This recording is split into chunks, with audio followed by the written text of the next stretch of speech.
శ్రీ గణేశాయ నమః. ఓం శ్రీ వేదవ్యాసాయ నమః.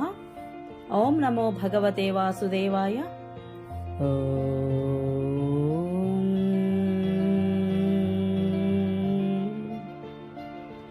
శుక్లాంబరధరం విష్ణుం శశివర్ణం చతుర్భుజం ప్రసన్నవదనం ధ్యాయేత్ సర్వవిఘ్నోపశాంతయే. నారాయణం నమస్కృత్య నరం చైవ నరోత్తమం దేవీం సరస్వతిం వ్యాసం తతో జయముదీరయేత్. అనగా నారాయణ స్వరూపుడైన శ్రీకృష్ణుడికి, నరోత్తముడైన అర్జునుడికి, వారి లీలలను ప్రకటించే సరస్వతీదేవికి, దానిని రచించిన వ్యాసునికి నమస్కరించి అసుర భావాలను తొలగించి అంతఃకరణ శుద్ధిని కలిగించే మహాభారత గ్రంథ పారాయణకు ప్రేరేపించిన శ్రీకృష్ణ భగవానుడిని ప్రార్థిస్తూ ఈరోజు పారాయణలోనికి వెళదాం. మరి హరే కృష్ణ. అందరికీ నమస్కారం. మహాభారత గ్రంథ పారాయణలో భాగంగా మనం ఈరోజు 236వ రోజుకు చేరుకున్నాము. ఉద్యోగ పర్వంలో ఉన్నాము. ఈరోజు మనము 11వ రోజుకు వచ్చేసాము. నిన్న మనము సంజయుడు ధృతరాష్ట్రుని సందేశమును పాండవులకు, కృష్ణ భగవానుడికి అందరికీ వినిపించడం జరుగుతుంది. ఇక ఈరోజు శ్రీకృష్ణుడు సంజయునితో మాట్లాడడం గురించి తెలుసుకోబోతున్నాము. చాలా బాగుంటుంది, చివరి వరకు స్కిప్ చేయకుండా చూడండి. హరే కృష్ణ. శ్రీకృష్ణ భగవానుడు ఇలా సంజయునితో చెప్పసాగాడు. ఓ సంజయ, పాండవులకు వినాశనం నుండి కాపాడడానికి, వారికి సంపద ఇప్పించడానికి, వారికి ఇష్టం చేయడానికి ప్రయత్నించినట్లుగానే పెక్కుమంది పుత్రులు గల ధృతరాష్ట్రుడి అభ్యుదయం కూడా నేను కోరుకుంటాను. ఈ రెండు పక్షాలు శాంతి వహించాలి అన్నది ఒక్కటే నా కోరిక. యుధిష్ఠిరునికి కూడా శాంతియే ఇష్టము. ఇదే మాట వింటున్నాను. పాండవుల సమక్షంలో దానిని అంగీకరిస్తున్నాను కూడా. కానీ సంజయ, శాంతి వహించడం కష్టమే అనిపిస్తోంది.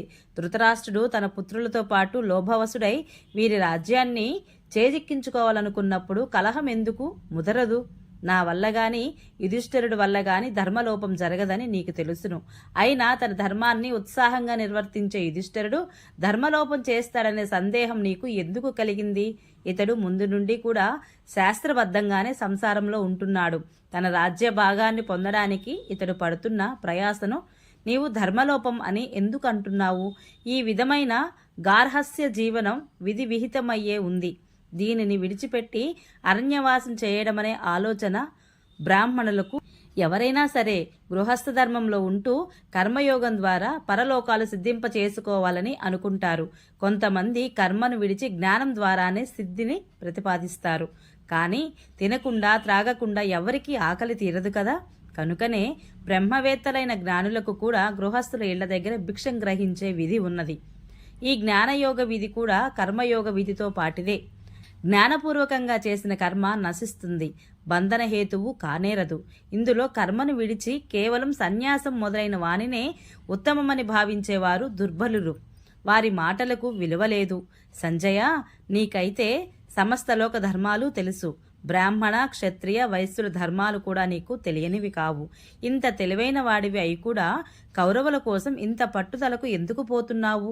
యుధిష్ఠిరుడు శాస్త్రాలను ఎల్లప్పుడూ స్వాధ్యాయం చేస్తూ ఉంటాడు. అశ్వమేధ, రాజసూయ యజ్ఞాలను కూడా చేశాడు. ఇంతేకాక ధనుర్బాణాలు, కవచం ధరించి ఉన్నాడు. ఏనుగులు, గుర్రాలు, రథాలు, శస్త్రాదులతో చక్కగా కూడి ఉన్నాడు. పాండవులు స్వధర్మానుసారంగా కర్తవ్య పాలన చేస్తూ ఉన్నారు.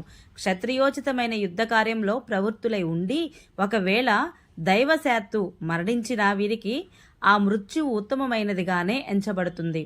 అన్నీ విడిచి శాంతి వహించడమే ధర్మము అని నీవు అనుకున్నట్లయితే యుద్ధం చేయడం వల్ల రాజధర్మం చక్కగా పాటించినట్లవుతుందా, లేక యుద్ధం వదిలి పారిపోవడం వల్ల? నీవే చెప్పు. ఈ విషయంలో నీవు చెప్పేది వినాలనుకుంటున్నాను. ధర్మానుసారంగా పాండవులకు రావలసిన రాజ్యభాగాన్ని ధృతరాష్ట్రుడు తొందరపడి చేజిక్కించుకోవాలి అనుకుంటున్నాడు. అతని కొడుకులు కౌరవులందరూ కూడా అతనికే వత్తాసు పలుకుతున్నారు. ఎవరు కూడా ప్రాచీన రాజధర్మం వైపు దృష్టి పెట్టడం లేదు. బందిపోటు రహస్యంగా ధనాన్ని దొంగలించి తీసుకొని పోవచ్చును, లేక ఎదుటపడి బలవంతంగా ఎత్తుకుపోవచ్చును. రెండు దశలలోనూ అది నిందార్హమే. సంజయ, నీవే చెప్పు. దుర్యోధనుడి ఆ బందిపోటు దొంగలకు భేదమేముంది? ఆ దుర్యోధనుడు క్రోధానికి వసుడైపోతున్నాడు. మోసంతో రాజ్యాన్ని అపహరించి దానిని లోభం కారణంగా ధర్మం అనుకుంటున్నాడు.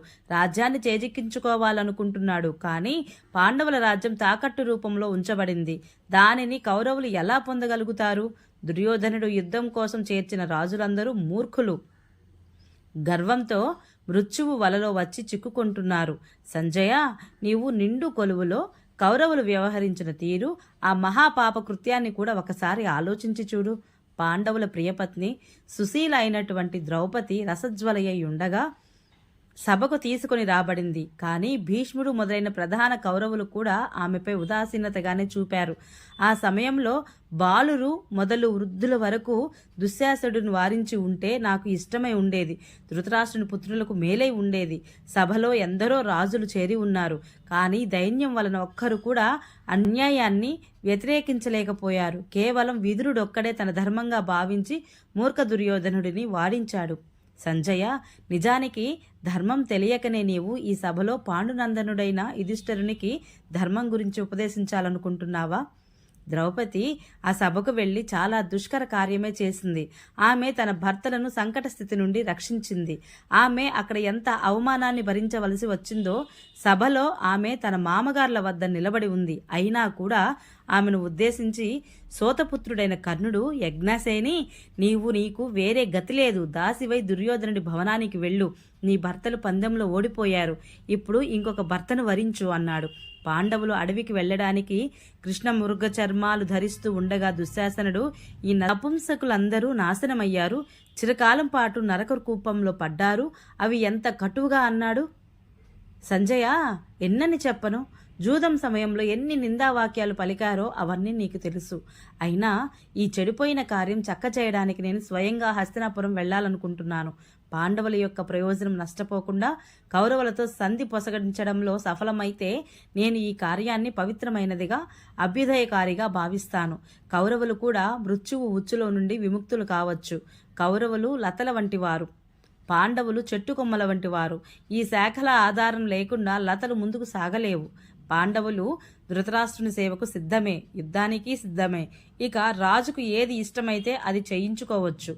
పాండవులు ధర్మాన్ని ఆచరించేవారు. వారు శక్తి సంపన్నులైన యోధులు అయి ఉండి కూడా సంధి చేసుకోవడానికి సన్నద్ధంగా ఉన్నారు.